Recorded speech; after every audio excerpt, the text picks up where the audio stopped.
In 1389, a single afternoon of blood did more to shape the next 500 years of Balkan history than any king, any treaty, or any empire. On a lonely plateau called Kosovo Field, an army from Anatolia, just a rising Beylik, crushed the combined might of Balkan nobility in one decisive blow. But how? How did a force outsiders called simple horsemen unleash a military shockwave that Europe did not recover from for a century? Today, we break down the Ottoman Blitzkrieg, the battle that built an empire. The year is 1389. Two worlds stand on the brink. On one side, Sultan Murad I, the iron-willed architect of Ottoman expansion, a man who believes destiny lies westward. Behind him, the Kapikulu, elite infantry drilled like machines, not feudal levies, but a standing army loyal only to the Sultan. On the other side, a loose coalition of Balkan lords led by Prince Lazar, brave, determined, defending their lands and their faith, but divided by rivalries, inconsistent command, and dependent on hastily summoned feudal knights. Two forces destined to collide at a flat, open plain called Kosovo Field, a place that would become a graveyard and a legend. Organization, the secret weapon, where the Balkan army relied on glory-seeking nobles, leading disorganized cavalry charges.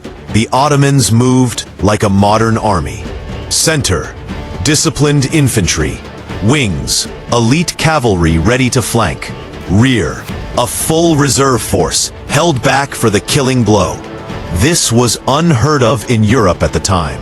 Most medieval coalitions charged all at once. The Ottomans, they thought in layers, phases, momentum. Technology, archers over armor. Gunpowder was still young, so the real game changer wasn't cannons, it was archer discipline. The Ottoman archers weren't random village fighters. They were trained, grouped, coordinated. Thousands of arrows darkened the sky with deadly rhythm. Heavy Balkan cavalry charged, but every meter forward cost lives. Logistics, the hidden engine. How does an Anatolian Beylik bring a massive army hundreds of kilometers from home? Simple, a perfected logistics machine. Supply depots, rotating pack animals, pre-mapped routes, disciplined march schedules.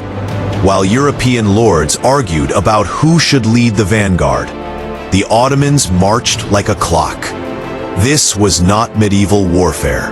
This was early proto-modern militarization. The cavalry clash. The battle begins with a thunderous Serbian charge. Shields crack, horses scream. The Ottoman center bends, but does not break. Then Murad gives the order. Wings close. The Ottoman flanks sweep around like steel jaws. The coalition is trapped. The legend of Milos Obilic, and then the moment that changed everything. A Serbian knight, Milos Obilic, slips through the lines. Whether by disguise, deception, or sheer madness, he reaches Sultan Murad himself. A flash of steel, a scream. The Sultan falls. History or legend, we may never know the exact truth, but the impact was real. For any medieval army, losing the ruler meant collapse. But the Ottomans were not a medieval army. Bayezid, the lightning strike. Murad's son, Bayezid, immediately takes command. No confusion, no retreat. No king is dead chaos.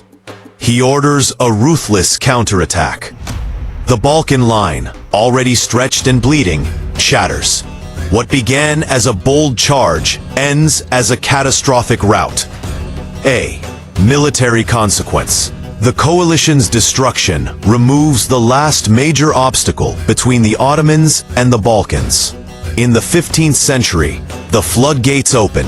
Cities fall one by one. Kosovo wasn't just a victory.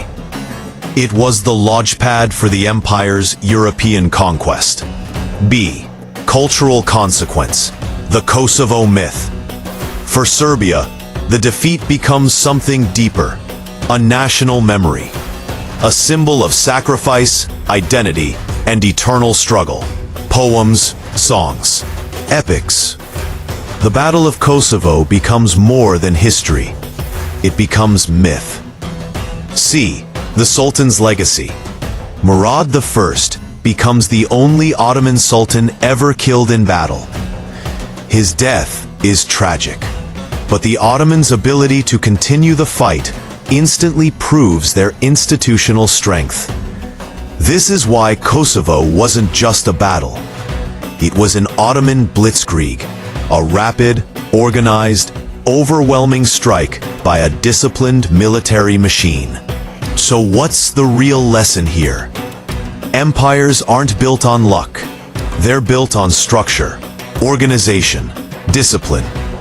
If Murad I had survived, would the Ottomans have conquered Europe a century earlier? Tell me your theory in the comments. I read everything you write.